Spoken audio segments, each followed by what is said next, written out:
Good evening, good morning, good afternoon, wherever the case may be, because we don't know what time it is, what day it is, especially the Liverpool fan base. Welcome to another episode of Carnage. It's carnage, it seems. It seems it's carnage in the Liverpool Twitter sphere. Of course, the headline says Chelsea hijack Lavia. Serious questions needed. Liverpool a mess. I didn't do all the headlines myself, I must confess, but that banner says Lavia, exclamation mark. It should say question mark. It should say so many things. To discuss it with me all, I've got, of course, a couple of very good friends of mine. Dan, how are you first and foremost? Thank you for jumping on at such quick short notice. Yeah, no, I'm okay, mate. I'm okay. Well, I say I'm okay. Probably better about half an hour ago.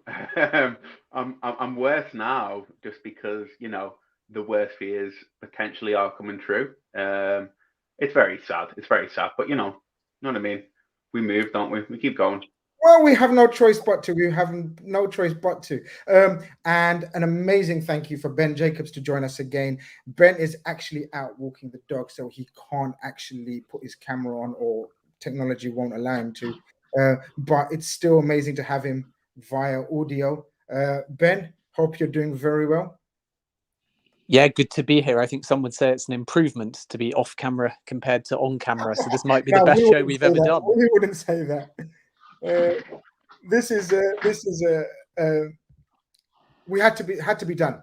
Had to be done. I was on another show actually, and just the chat just went wild and mad, and informing us that there has been breaking news tonight, and the breaking news, of course, consists of Chelsea hijacking the Romeo Lavia potential move to Liverpool. We must stress it was a potential move to Liverpool.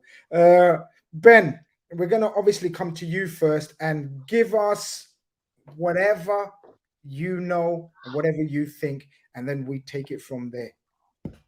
Yeah, let's just summarise the situation. Chelsea have made a bid for 48 million for Romeo Lavia. Reminder, Southampton's stated valuation is 50 million, maybe even north, because if you get a bidding war, then you adapt and adjust accordingly.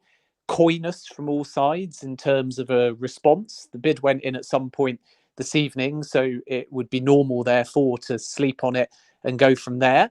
And from Chelsea's point of view, Lavia has been a target for some time. And as I reported a few weeks ago, there was always this danger of a Chelsea counter, and now it's come. And the reason why there's been a danger for weeks of a Chelsea counter is because Chelsea have been circling on this deal. Chelsea have been telling Southampton, we might come in. Chelsea bid 50 million for Romeo Lavia a year ago. Yeah. And that ballpark was stated would be around what they would be prepared to return at. So this is good news for Southampton because they potentially get a bidding war. But I think what we need to point out is two really important things at this stage. Number one, we don't know if the bid has been accepted. And number two, we don't know how Liverpool will respond. So the way that Liverpool work is that they have a top-end valuation traditionally, and they will 99 times out of 100, or maybe it's fair to say 9 times out of 10, walk away if whatever that top-end valuation, which sources are obviously not going to share, isn't met. Which means that regardless of what Chelsea do, if Liverpool's, let's just call it, top-end number is 47.99, then if 48 is bid, they were always going to walk away. And similarly, if Chelsea didn't bid and Liverpool bid 47.99, they would always walk away. So I think that's important to state, because now panic would be the natural reaction of a Liverpool fan. But ultimately, the ball is in Liverpool's court. And if they still feel like their top-end valuation hasn't been met, then we will see them counter. And it's also, I think, vital to understand that Liverpool are in a position now where they're dealing with an inflated market and they have urgency. So does that affect their behaviour too? So now we have to probably wait a few hours until tomorrow morning to understand the situation. The last thing I would say is that there is a real willingness from all sides, from the Southampton side sources that I speak to, from the Chelsea side sources that I speak to to put out this bid. And that tells you that there's an element of bait here. So for Southampton, the bait is to Liverpool. How are you going to respond? And for Chelsea, even if they proceed with Lavia, the bait is still to Brighton to say, we've got another option. And does this change the situation and the power dynamic in negotiations for Moises Caicedo? So there's a lot of different variables at play. And we can only spell those variables out at this stage. We can't tell you which one it is or what the answer is. We're going to have to wait and see. But the next two things to look out for: one, is the Chelsea bid accepted? And two, is there a Liverpool response? And I feel like by tomorrow, knowing how Liverpool work, we will either, as per Jude Bellingham, get intel that they have decided to walk away on their own terms and it had nothing to do with Chelsea because their number simply was tabled and they were not prepared to go higher. Or, of course, we'll hear the opposite, that regardless of what Chelsea are doing, because the player has a Liverpool preference, Liverpool are prepared to match or better the Chelsea offer that's on the table. And those are the things to look out for. It's so there's quite a few things to look out for, isn't there, Ben? I'm going to come to Dan in a minute, but and as you've said, Liverpool have a history of not involving themselves in sort of bidding war, so to speak. This has either the makings of a bidding war, or it's a tactical ploy by the clubs involved, by Southampton as well, as you said, of releasing the amounts involved in the rejected bids. And also, I wanted to get your opinion on why would Chelsea, if they've bid 50 million for him last year, and it's been very public that 50 million is the figure they're looking for now, why would they bid 48 million when they know that 50 million secures him pretty much? Well, I think, first of all, you never come in necessarily with your best offer unless you're talking deadline day. There's plenty of time left in the window. And second of all, if you bid 50 million a year ago, there's ultimately a year that's passed. So you could make an argument that the valuation should drop because there's less time on the contract and Southampton have just gone down. So sometimes you're just protecting your market position. If Chelsea just came in at 50 again, exactly the same offer as a year ago, then every single club out there in future deals feels like Chelsea are the club that match the valuation. Chelsea are the club that swoop in with a high first bid because they don't want to mess around. And fans celebrate that. But the beauty of Liverpool and Arsenal's approach, even though it's more tedious to fan bases, is you protect your position in the market. And somewhere down the line, you're going to need that more disciplined position to be a tougher negotiator. So that's one option. The other option is just that you lowball them a little bit because you know that within this bidding war, it's a teeny tiny bidding war in the sense that, yes, there's two clubs, but they're not going to be jumping like we saw with Declan Rice from bids around 90 million to over 100 million. And Arsenal's incremental increase, I think, when they were successful, was over 20 million. This is a case of 46 goes to 47, goes to 48, goes to 49, goes to 50, maybe 51, 52, but it's a tiny bidding war. Nobody's going up to 55 or above for Romeo Lavia. So why would Chelsea come in at 48? It's either because they think he's just worth 48. That's the simplest solution, which is obviously the most accurate, or they're intentionally going a little bit low because they know that it's 24 hours to send a message to Brighton without having to commit to anything. And it's 24 hours to then go back to Southampton and know that they could maybe go higher and get it accepted. So that's a possibility in all of this as well, that you just leave a lingering bid that's close enough to start a conversation, but maybe not quite high enough to get accepted. You sleep on it. And then in the morning, you call around to everybody. You call around to Liverpool if you're Southampton. You call around to Brighton if you're Chelsea, and then nobody can say that you weren't genuine. And that's the thing with players. If the player feels like they're part of a game, the player will have no confidence or faith about making the move. And this is what Liverpool have done well with Lavia. They've given him a consistent narrative. Chelsea have had some consistency because they've got Joe Shields there, and also because they've had a long-standing pursuit. That's why they bid a year ago, but not quite the same consistency this summer. So if Lavia chooses Chelsea, he has to understand what the role is. He has to understand how much of a priority he is. He has to understand whether Caicedo's coming as well.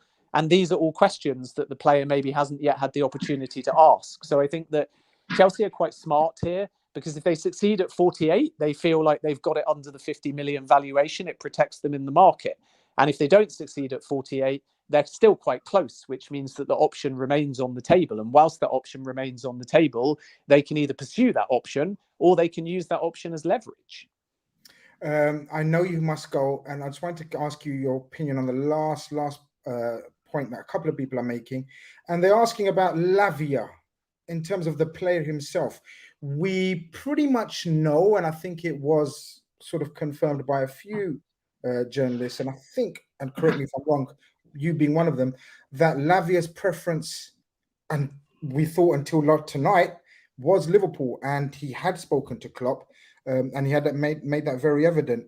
Even the local Southampton journalists were saying, he's made his sort of stance very clear that he prefers Liverpool. At what stage do you think that changes the scenario? Is that even significant once we can't agree with Saints? Does a player have any power or say in this situation? A player always has a say, but when a player has a preference, it's not locked in stone. We saw that with Mykhailo Mudryk. He flirted with Arsenal and then ended up joining Chelsea in January. So it's a two-way system. Lavia may prefer Liverpool. So if you give me a hypothetical scenario where both clubs bid exactly the same amount and both clubs get that amount accepted, then I am of the understanding that Romeo Lavia is a Liverpool player. But if Lavia wants Liverpool and they don't strike a deal, then does he want Southampton and to wait and Championship football, or does he want Chelsea? Of course he would want Chelsea. So players can give their loyalty and their preference, but it only goes so far. And that's fair in many ways, because the clubs cannot give their own categorical guarantee that they're going to succeed either. So if you're a player, you may say to Liverpool, I'll join you, but there's an if. And the if is you agree a deal with Southampton, and the door always has to be left open. And I think that when a player is too categorical and overt, it's actually really problematic, because the club can let them down. Look at Romelu Lukaku, who's been saying Inter. He suddenly realizes they probably can't afford him. He decides to reach out to Juventus, and now he's getting crucified by Inter fans, crucified by Juventus fans, and he's still at Chelsea. So I think this is why players are quite coy at times.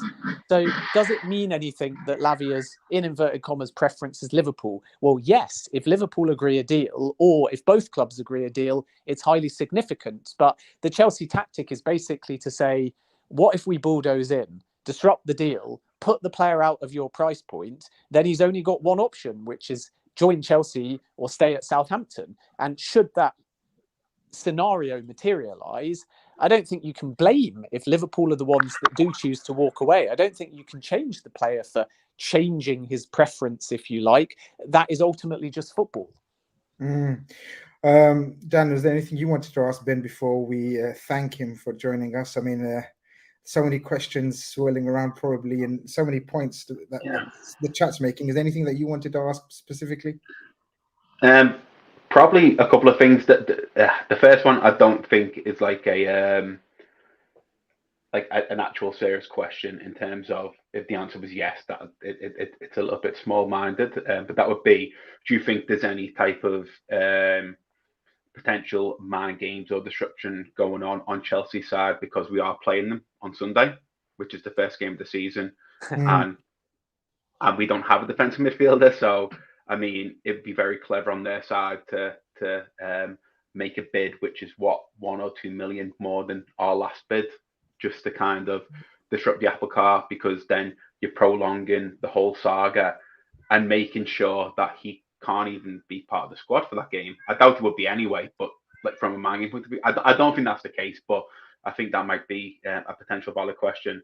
And the second one would be, from a Liverpool point of view, I understand what you're saying in terms of the player might prefer Liverpool as a club, but do you think that Chelsea could gazump Liverpool from a wage point of view, which could obviously change everything?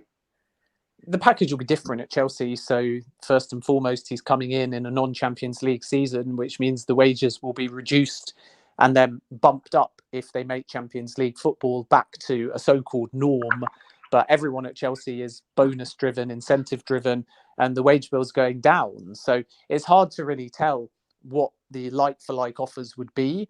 But Liverpool have got European football, so if you're comparing it only this season, they can probably offer a little bit more. But Chelsea have this incentive-driven structure, so if you do well, then your wages go up, and that's when they would probably surpass the wages that maybe Liverpool would offer. You would presume, looking at Chelsea's signings, that the contract length offered to Lavia will be longer. That's not always a good thing. Some players don't want to sign these 6-7 year deals, but Liverpool certainly won't be offering a contract length that long either. So any kind of personal terms, which may not have even been explored at this point, are going to have some differences for sure. And I think that this deal, from sources I've spoken to throughout, have said that it's not necessarily going to come down to money and money alone, which again comes back to the point that Lavia is just quite sold on the idea at Liverpool and the pathways that he'll have there. But again, that's not to say he won't join Chelsea. Liverpool have to agree a deal. And then that scenario comes into play. The tactical question that you ask, I think, is a little bit on the far-fetched side. But yeah, I think so as well. The thing with this type of deal is more the timing, and every club looking to do business, we've seen it with West Ham and a flurry of potential transfers, are in a bit of a rush. It's almost like the last week leading up to the first game of the season, but particularly the Monday, Tuesday, Wednesday, when you stand a realistic chance of making a signing, doing a medical, having them do 2 training sessions, maybe even 3 if your game is not on the Saturday. That type of week leading up to game 1 for clubs with holes in their squads and urgency becomes almost like a deadline day. So you do move suddenly, you do move spontaneously, you do move fast, you do abandon one target and move for another, and you play some games sometimes. So this isn't about disrupting Liverpool to the point where he can't join and play against Chelsea. I think if Chelsea were scared of a brand new Romeo Lavia signing, who may not even play given he'd be brand new to the Liverpool squad and has played less than 25 Premier League games, if Chelsea were that fearful that they wanted to take that approach, then you'd be very worried for them ahead of the new season, because they're at home, they're Chelsea, and they're supposed to have confidence in their own squad to win these games without needing to take those kind of tactics. So I think that is far-fetched, but I think the point with Chelsea is just they're disrupting everything. They've got their noses in lots of different deals, and they're doing that to be bullish, to be aggressive, to change the market, and to keep their options open. They're spinning multiple plates. The only real difference is that Liverpool would be seen as the most likely destination over the course of the last few weeks, and Chelsea hadn't bid formally. Now they've bid formally. It shows that they are at least genuine in trying to get something done, and therefore Liverpool have the ball in their court. They have to wake up tomorrow morning now, and they have to decide whether they're going to walk away or whether they are going to match or surpass the offer. The other thing is we don't know what Liverpool have done, because after the rejected third bid of 46 million, Liverpool went back in, and those verbal conversations will have been around a different package anyway. So we don't know how far off Liverpool are. We don't know how far Liverpool are prepared to go. We don't know how Liverpool are going to respond yet. So I think at this point, it shouldn't be panic so much as patience, because by tomorrow morning, I think it will be abundantly clear I think so. whether Liverpool feel like Chelsea have gone above what they wanted to go above, they're no longer interested, or whether Liverpool say, fine, Chelsea have gone to 48, we'll go to 49. And then we know that they're still in the race, and Southampton are the winners because they've managed to orchestrate a bidding war that ultimately gets them the price or somewhere near the price that they want. And none of us are psychics at this point. So all we know is the Chelsea bid has gone in. Everyone wants to understand whether that means Lavia is going to Chelsea, going to Liverpool, or staying at Southampton. And ultimately, everyone now, regarding the people in those deals, have gone to bed. And tomorrow morning, I think the true picture will become clearer. So I would suggest that panicked Liverpool fans or excited Chelsea fans don't get too panicked or too excited until we understand the state of play early tomorrow morning. Absolutely. I don't think you could have put it any better, Ben. Really, really appreciate your insight as usual. Thank you very much for joining us at the last minute. Yeah, stay tuned. Ben, thank you very much, my friend. All the best. Take care, everyone. Take care. Cheers, Ben. Thank you so much. Guys, here we are. We welcome a smiling.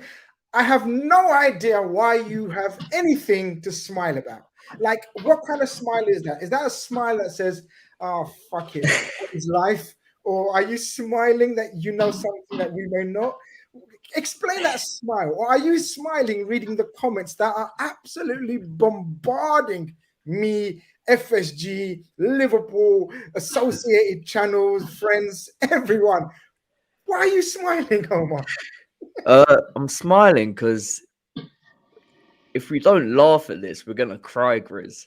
We're gonna cry. Look, one, If I'm this is smiling. true, that's a disgrace. At least get the it's a likes up for the disgrace, yeah. tears. Do you know what I mean? Get the likes up for the tears. The ratio ain't ratioing. Come on. Look, listening to Ben, Mm. thank you, Ben. Wise man. He speaks logical. You can tell he's a smart man, he's a mature man. I'm here, right? Mm. I've come out of a mini YouTube retirement and I've Mm. just sat back. I've observed this transfer window, Grizz. Mm. And you know me, before I left, I was Mr. Positive, yeah. All of this. For sure. I've sat back and little by little, I've got more and more pissed off. And here we are. Ben, smart man, intelligent man, whatever, la-di-la, got his reputation because of all of that. Me, I'm in my early 20s. I'm a kid. I'm raw. And I'm angry. He was talking about Liverpool fans having a bit of patience, but right now, patience is the last thing I can think of, Grizz, because since Szoboszlai, when we were on cloud nine, this is going to be the greatest transfer window of all time, it's been a mess. It's been an absolute mess. And today was the icing on the cake. As soon as I saw that Chelsea bid for Lavia, the red mist. Shall we caveat that, guys, Dan and Omar, both of you, shall we caveat that if we pull out and we get outbid by Chelsea, that will be the icing on the cake. Because if we still win this race, like I think we may, then surely it's just normal transfer drama that happens. Big clubs go for players and try to outbid each other. But if we do get outbid and we stop at 45, the last bid was known to be 45 million. We weren't prepared to go to 50. Chelsea have bid 48 strategically. Dan, state of mind, please. Okay, so you're slightly older than Omar. Omar's lost it. Omar's usually a very positive guy. And I know you're usually a very positive guy. But our conversation, tell me, is slightly different tonight. Yeah, I'm probably slightly older than Omar. I mean, I looks about 12 to me. So, how old are you, mate? Sorry, 22. I'm actually 23. So 23. yeah, I'll take that as a right, compliment. okay. Yeah, no, definitely do, mate. Definitely do, mate. You need to keep them looks young. Trust me, honestly. You said the icing on the cake. For me, if like the Chelsea thing is true, it's not the icing on the cake. It's the cherry on the icing on the cake. That's it. That's it. It's not so much a catastrophe. It's a catastrophe surrounded by embarrassment because to start the window so well and then end it so poorly when you've got the majority of time to do what you need to do, and within that time sell players and recoup money that you didn't think you were going to get, i.e. Henderson and Fabinho. You're talking 52 million there, which Liverpool were not banking on getting.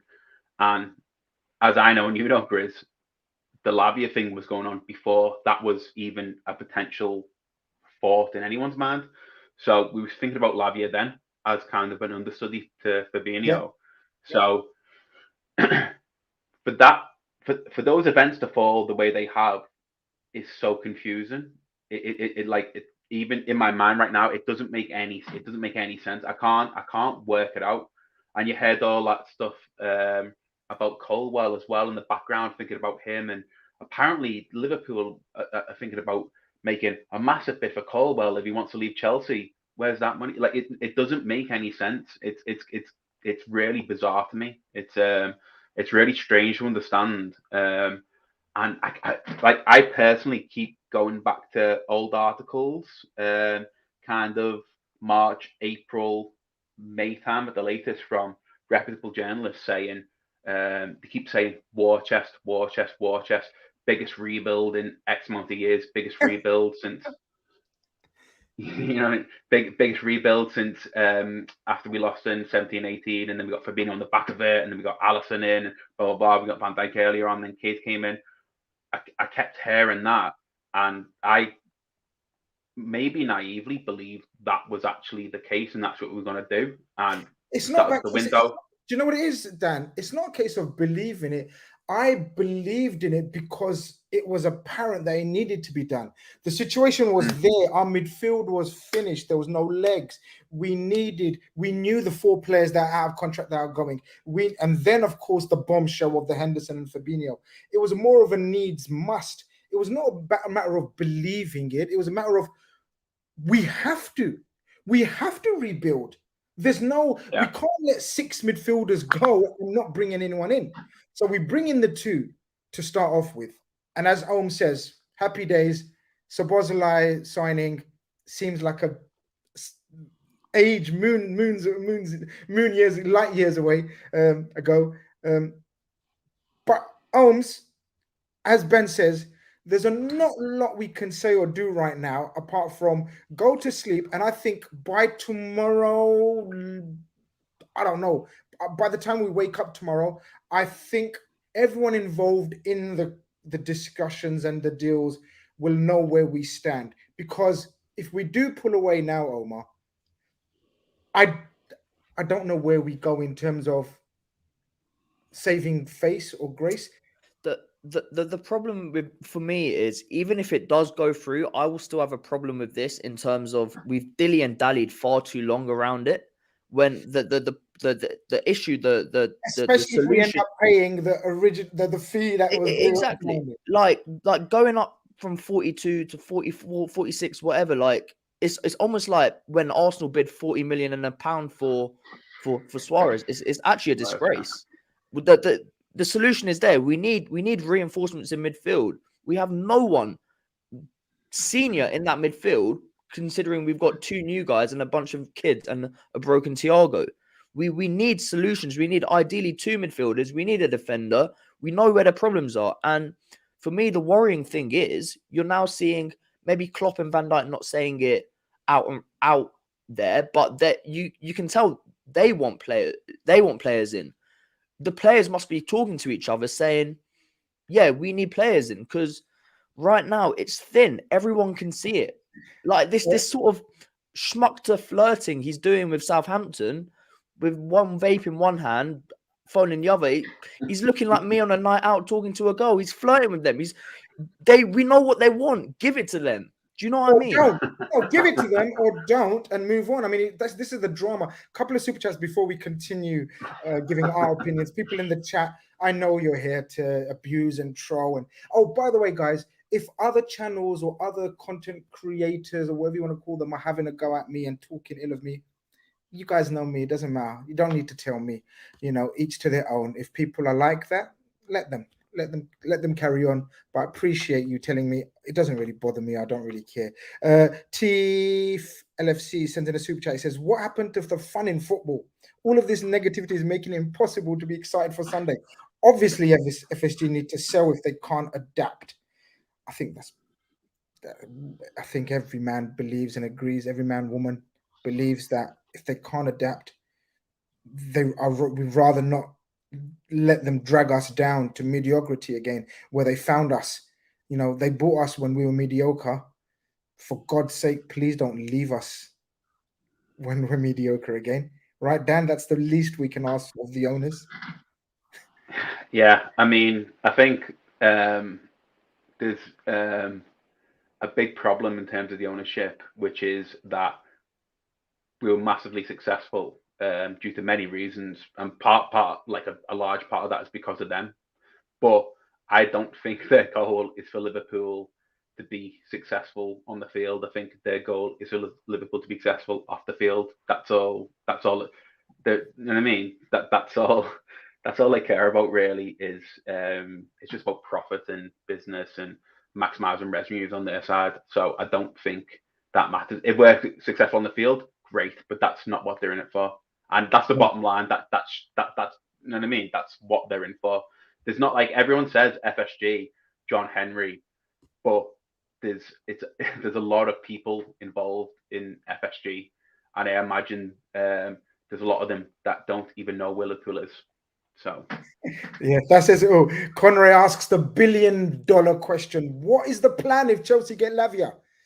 My God, Conroy, that is a show in itself. That is a show in itself. We haven't got quite to that stage yet. As I said, no one will know what the situation is going to speak tonight. Well, we know the situation. Both clubs are in for Lavia. We have bid 45 million. Chelsea have bid 48 million. Southampton want 50 million. We know the only winners in this are Southampton, as Ben was saying. They get their bidding war, they sell an unhappy player, and they get their fee. Gandahar sending a super chat, says, got home from work and wanted to watch Big Six, but news just effed up the mood. Just a disgrace from FSG. If 46 is enough, then why not 48 or 50? I'm sick of this. Join the club, join the party. If it's a party, join the nightmare. If it's a nightmare, join whatever it is. We agree with you. Football CFC Candy says, to be fair, Chelsea have been involved with this deal for a long time with Joe Shield's connection. Lavia speaks to Hazard, Courtois in December. It's down to Poch up. Yeah, look, Ben explained that to us as well, that Chelsea have been lurking in the background and Chelsea knew. But Omar, there's so many moving parts. Them going for Moises Caicedo, them going for Tyler Adams. Could this be... This is madness. No one knows what to make of it. We're not really interested in the Chelsea side of things. We're interested in our side of things. I guess if we don't get him, like Conroy asks, what next? That's the question we're all asking, I guess. It's one of those where if Michael Edwards or Julian Ward are in charge, we probably wouldn't be having this stream right now. We'd be relaxed in a way. Yeah. We'd be like, these guys have proven that they can do it. But with Mr. Schmuck in charge, who knows what's going on? Because where has the direction, where has the plan been all window? We sort of set it out at the start, right?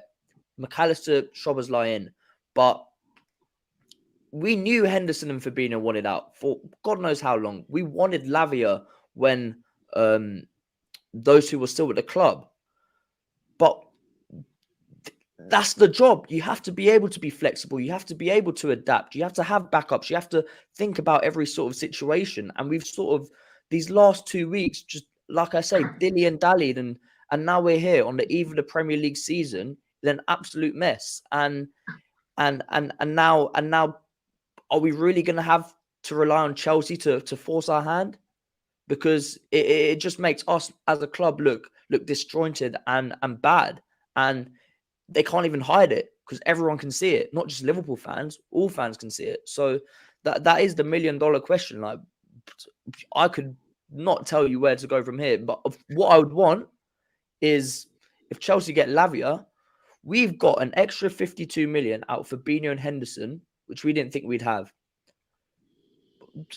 Brighton have set, from what we know, a 90 million price tag on Moises Caicedo. If we were a serious club, why aren't we putting that 52 mil and the 40, 45 mil we're going to contribute to Lavia onto Caicedo? Because he would come. He doesn't want to stay at Brighton. So I don't. Is it? Obviously I don't know what's going on behind the scenes, but what am I actually missing? Because everyone else is doing business. There's plenty of players on the market that fit our profile that we can get on the cheap. That if you do a little bit of smart business, we can get. But what am I missing? Because we've just stalled. We have stalled. I'm getting messages from people that I do do listen to and believe, and they from Chelsea, and they believe Chelsea are very confident that they believe they have got Romeo Lavia people. Literally, just someone just messaged me again just now and says, yeah, Chelsea have got Lavia 100%. They agree. They think that his mind will be swayed because Liverpool took too long. Even though he wanted Liverpool, we weren't able to agree with his club, and he wants it sorted. Philippe sends in a super chat, says LFC went from being the best run club in Europe to this absolute insane drop off. Could be start of a decline. The best players leave like the late 2000s.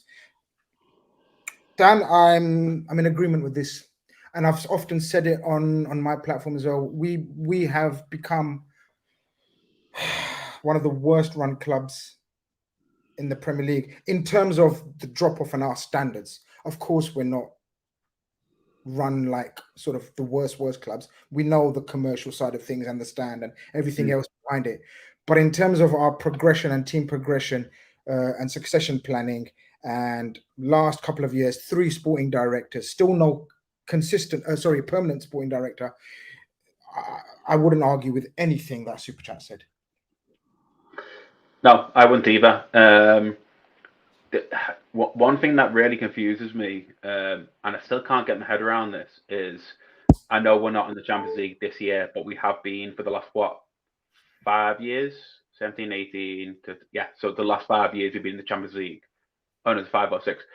In that time, we've been to 3 Champions League finals and won 1. The revenue that brings is astronomical. In that time, we won the Premier League once, finished second twice as well. Yet we've been spending like we've got no money. I mean, between winning the Champions League and winning the Premier League the year after, I don't think we bought anyone, did we? I don't think we bought anyone. Yet Arsenal, for the first time they qualify for Champions League, can spend 105 million on a midfielder, 65 million on someone that most people don't rate, but it's fine. It's a squad player. 65 million on a squad player. Imagine being able to do that. Like that, how nice would that be? And then he bought Timber, which I think is a great signing. But they've also spent last year as well. So if I think about the numbers they're spending, and they're not a state-owned club or they've not got like a sugar daddy backing them, yet they're spending them amounts. But for the last 5 years, we've been one of the best teams in Europe, like quite literally up there with the best teams around. Yet we spend like we're a lower half. Can someone in the chat, because my battery is going to run out. Can someone in the chat actually tell us what our net spend is compared to some of the teams where we are in the Premier League table for, I don't know, let's say last 2-3 seasons maybe? Don't even have to go last 5 seasons. Like, what is our comparable spend? I'd say it's mid-table, do you reckon, guys? I don't think we're, if that. I reckon maybe like 15th in the Prem or something. Wow. Honestly, but are we really that broke? You can't tell me we're that broke. We're not broke. The Forest got promoted last year, and they spent like 100 million. We're not broke because they knew they were getting like the TV revenue. But you go, if they can do that, and we're thinking, 50 mil. Oh no, 46. Like that, that doesn't really compute. Like in terms of we're meant to. Let's be honest, we're one of the what we're supposed to be, one of the 2 biggest sides in the country. We're behaving like the bottom. We're behaving like, you're right. You're spot on what you said about we're behaving like a mid-table team. They're running us like a mid-table team now. They're running us a team that they took hold of and thought our reputation will be. We will have a good reputation because we're buying a rundown Liverpool and we'll build them up and people will praise us. What they didn't envisage was how do we keep them at the top, and they have no idea. They have no idea how to keep us at the top because the proof's in the pudding. I've always maintained you praise someone when it's praiseworthy and you criticize when it's there to criticize.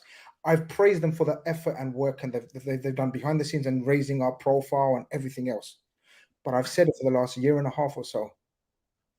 I'm on the fence now because now it's on the downward spiral. This summer was supposed to be, like Omar said, this summer was supposed to be sort of, if you're on the fence of get them out of the club, they need to go, or like, okay, they've done well, but now they're scaring me, they're worrying me now. You better do something this summer, otherwise the tide has fully turned. Guys, I think it's fair to say the tide has fully turned. If, again, I'll say, if we don't get these deals over the line in the next You couple know, of weeks. you know what you're saying now, like what you're saying there. Look, I kind of thought that way up until recently, because what I thought about was, yeah, they boosted profile, marketing wise, they've done a great job. They've changed so many things in the club, which have made them like better on a brand point of view.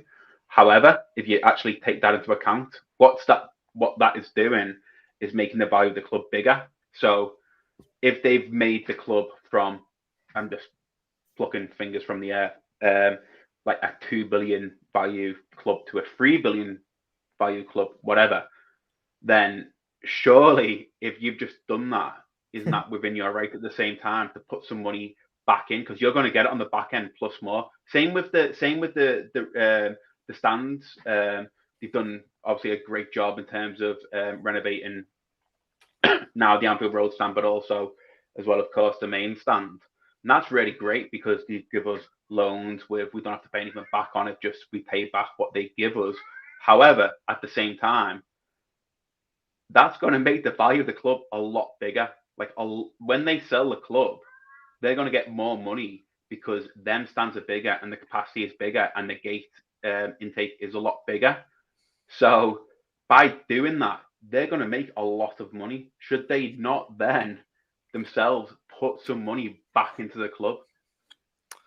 I don't know. I just feel like the more you think about it, the more you realize it's just on their side, the sell to buy thing. Yeah, I know that's kind of the model. However, there's a lot of ways that if you really think about it, they actually should be pulling the purse out because they're going to make more than what they put in, a lot more. Couple of super chats before Omar carries on his attack on the ownership, and this is, people are, it's amazing to see, because if Omar, someone passive and positive as Omar has gone, done a full U-turn, then it's serious. Shane McGee sends in a super chat, club channel member as well. He says the questions become, how much money do we really have? Because it seems we are only doing deals one at a time. We are doing deals one at a time, acting like a League One club with ridiculous budget restrictions. Can't play poor anymore. It's exactly what we've been saying. Like we can't play this. We're broke hard. It's just not true, right? Rowan sends in a super chat. Could be a bid from Chelsea to lower the Caicedo price. I don't think this affects Brighton in any way, shape, or form, guys. What do you guys think? They're very happy to keep Moises Caicedo. They've made it very clear. Either pay us the 90 to 100 million or whatever is 100 million, or we keep Moises Caicedo. I don't think this affects Brighton. I think this literally affects just Liverpool, Chelsea, and Southampton. I think. Dylan sends in a super. Even if we do the rebuild we need to do, I don't think we will, by the way, he says, most fans' confidence with the top of the club will be gone after this window. I don't think there's any doubt, is there, Om? There's the vote of confidence, or what do they call it? Is it the vote of confidence they say? Vote of no confidence. Vote of no. Basically, it's the vote of no confidence now, isn't it, in the ownership? Yeah. It's just the Liverpool we knew that was run so well. It's a distant memory. It doesn't feel, this Liverpool does not feel like the Liverpool I knew even a couple seasons ago, in terms of we knew where we were, we knew what we needed to do with signings. We still had a few doubts, but it was okay. It was manageable. Now this, we've got rid of God knows how many players, and we brought in 2. Okay, fine. Those players needed to go, but the mission was clear. The plan was clear. If you're gonna dissect your midfield like that, you better replace it with quality, and enough quality to get through a season. We constantly underprepare, and now I just feel so bad for Klopp and the players, where I'm thinking, you've got one of the greatest managers in the world. You've got a core set of players who are 2 or 3 signings away from being an incredibly serious team that can challenge for absolutely anything. And you, as the owners, want to waste that. You want to not commit any sort of risk or any sort of money. And I don't think it is a risk, because I know someone said, that's the funny bit. And what did our manager say? Do you remember, guys, Dan Owens, do you remember in the summer? No, sorry, in the summer, at the end of the last season, where he spoke about being risk averse?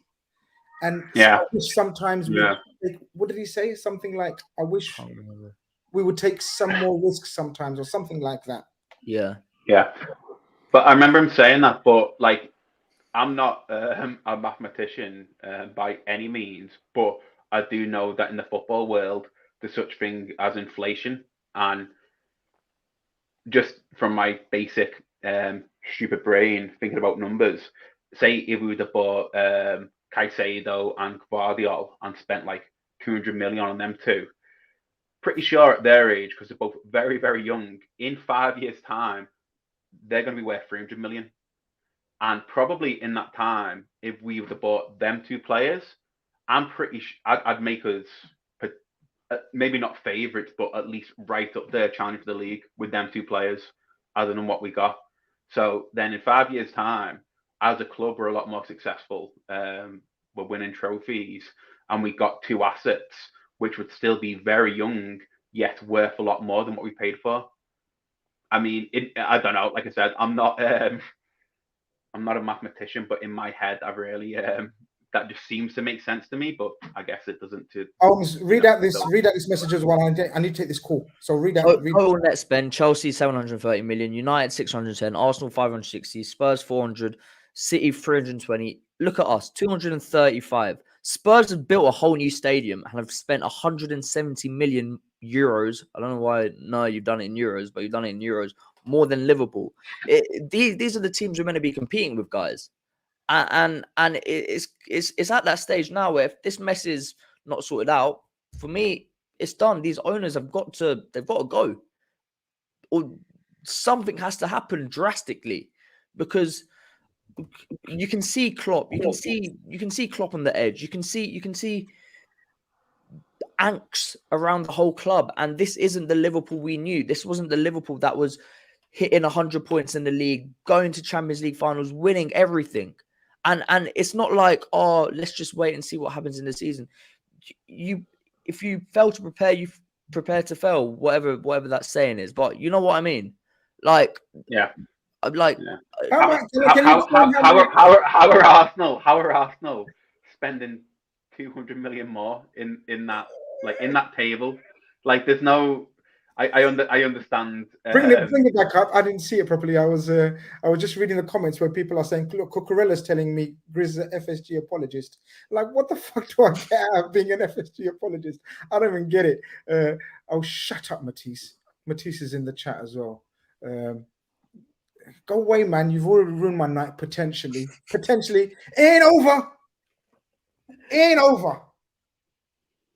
over. That's what I'm saying. When it's over, we're going to talk. But can you just leave me alone? I mean, can Caicedo play in Kunku's position? I mean, that's I'm intrigued. Big ask on their side, isn't it? Look, as much as, like Omar was right, if we don't laugh, like I asked him initially, he came on all smiley on the stream, right? If you don't laugh, what are you supposed to do? Cry, get angry, frustrated, swear, take it out on your family? Yeah. What were you gonna do? Tell me what you're gonna do. All we can do is watch it all play out and react accordingly. Yeah. Watch us play out and react accordingly. That's all we can do. We have no other influence. People think, oh, you've got a platform and you need to air your views. That's exactly what I fucking do. I air my views. Just because you don't agree with them, tough. I say what I think, react to what I see. And as I've just said very clearly, if we get outbid by Chelsea and we pull out because we can't compete with Chelsea from the financial aspect of reaching the £50 million mark, knowing that Romeo Lavia wants Liverpool, has agreed with Liverpool, but he's waiting for the deal to be agreed with Liverpool and Southampton. And then, this is a little preface, but I've got to put it in. And then we don't instead buy a more competent player than Lavia, then we're doomed under this ownership. And I will speak on every platform and say, wow, wow, wow. FSG, please, please leave us alone now. Go. So you heard me, guys, say that very clearly. Look what I said before you misquote me. And he said this, he said that. I've just said, if we pull out of Romeo Lavia because of the financial situation, we can't bid 50 million. We don't think he's worth 50 million after chasing him for a number of months. Dan, you actually told me about this as well. You know, you agree that we've been chasing him for a few months and we've spoken to him and we agree with him, right? So if after all of this we get outbid, outmuscled, call it what you want with Chelsea, and we don't replace him now with a more competent midfielder, more experience, because look, let's be real for a second, guys. I know it's difficult right now. Heads are hot, emotions are running high, frustrations galore. But we all agree that Romeo Lavia wasn't the answer, was he, to the DM problems of right now because of his age, because of the inexperience. We all, to a man, woman, cat, dog, fridge, table, wanted a more experienced DM. Now, this is the only way out for now, is if, and as I said, I still think there's a twist. If we don't get Romeo Lavia and Chelsea do, we must replace him with one of the more established players that we discussed or we want. Is that fair to say? Or am I still making excuses? I don't know. No, that's fair. That's fair. I completely agree. Do you get it? What I'm saying, guys? Yeah. No, I completely agree. I just think we've got I've been very impulsive today. Look, if we get it over the line, fine. I still want more. I still won't be happy with of course this at all. But if we don't get over the line, then they've got to go. They're not meeting the basic standards, the reasonable standards of this football club anymore. Reasonable. We're not asking for everything. I'd like to think on our channel, we're very reasonable. We don't go to the extremes of one or the other. We try our best as much as we can, as long as we can, to keep it reasonable. You're right. We don't want lavish oil state type spending. Holmes, you were saying, sorry, I interrupted you. I may have ruined your flow. That's why you've gone quiet. No. Yeah, I thought you were keeping it. Yeah, no, we just want something. We know what we want. Give us Lavia. Give us someone else in midfield. We trust. I trust Klopp's eye. I still trust I don't trust our sporting director. I don't trust sort of the ownership at the moment. But I trust our sort of sporting eye, and I trust Klopp and the coaching staff to get the best out of the players that they want. And I've never asked for give me £300 million players. I know Klopp can get the best out of 3 players for 150 million, but we're asking for nothing more than what our rivals or what other people are spending. We just want something that can make us compete, because we know what this squad can do. We just want to compete. Right now, I've never, and I'm sure you guys might feel the same. I mean, you've been around longer, but I've never felt more pessimistic going into a season. And I might have had quite a short Liverpool career, or not really bothered in 2010 or whatever. But do you not remember Roy Hodgson? I'm dreading it. I don't know what is going on. We've got square pegs in round holes. You know what? The thing is, right? I get it. Right now, I can understand the absolute pessimism. But I honestly, guys, call me deluded. No problem. I'm here for it. Call me deluded. But I genuinely thought if we bring in 2 to 3 players, I was actually excited. I just done a preview show on the Big Six, and I was thinking, you know what? I don't think we're going to win it. Of course not. Man City are absolute juggernauts. But I still genuinely believe if we brought in the 2-3 players, added to the strike force that we've developed, and the midfield with Dominic Szoboszlai and McAllister, bring in another 2-3 defensive-minded players, I genuinely thought we can finish above the likes of Man United, Chelsea, Spurs, Arsenal. Now I'm shitting it again. Honestly, what you're saying there, I couldn't agree more with that, because I still don't think in the league any team has got a better strike force, in terms of a whole strike force. Yeah. I don't think anyone's got that. And then if you think about the midfield as well, ignore like the defensive midfielder position, in terms of like the eights, if you will. So Bozolai, McAllister, Thiago. I mean, if you put in Trent as the inverted role, that's good. That's good. You just need one or two good DMs. Alisson Becker. Tell me a better goalkeeper in Europe. You'll struggle to, maybe Courtois, but he is up there as one of the top 2 or 3 goalkeepers in the whole of Europe. Even in the defense, I mean, Van Dijk's not what he was, but he's still, you're talking about one of the top 5 centre-backs in the league. Canate, one of the best up-and-coming centre-backs in the league. You're playing Trent inverted, then you're opening up a whole new avenue of ability. Then you just need some. Robbo's not working in that left back role, so you need that doing, and then you need a couple of DMs, a senior DM, and then someone underneath to take over, and then you're done. Dan, you're right though. But even those things that you spoke about, and Robertson, big massive debates every week about the situation about Robertson left centre back. Honestly, that's the way back of my head right now. Like I'm begging. Like I literally done a tweet the other day about Alexis McAllister after his performance. I said Alexis McAllister has got the potential to be player of the season as long as Liverpool buy a competent, athletic, energetic DM alongside him. Please don't fuck it up at LFC. I even at LFC. So people that say, "Oh, I'm trying to butter up LFC and I don't know what the fuck they're thinking. Like, why would I at LFC? Don't fuck it up, Holmes. We're so close yet so far."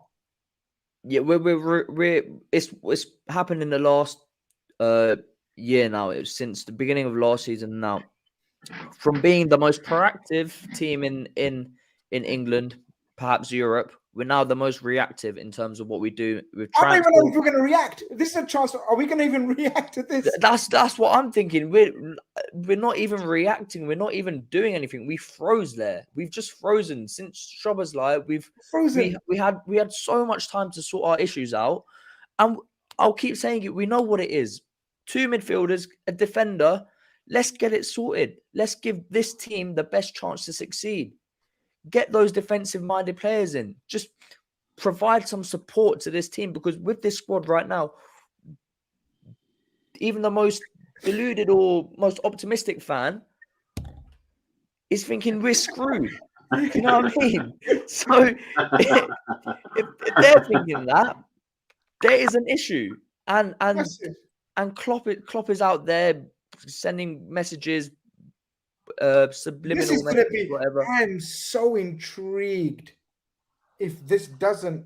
Okay, if Lavia tomorrow, as the majority of the fan base expect him to join Chelsea now, if that's announced tomorrow, guys, press conference Jurgen Klopp. I'd want him to lose his head. I'd actually just want him to, and it's probably not the right thing, but again, that's why I'm the impulsive 23. I'd want to see him just say, "This is wrong."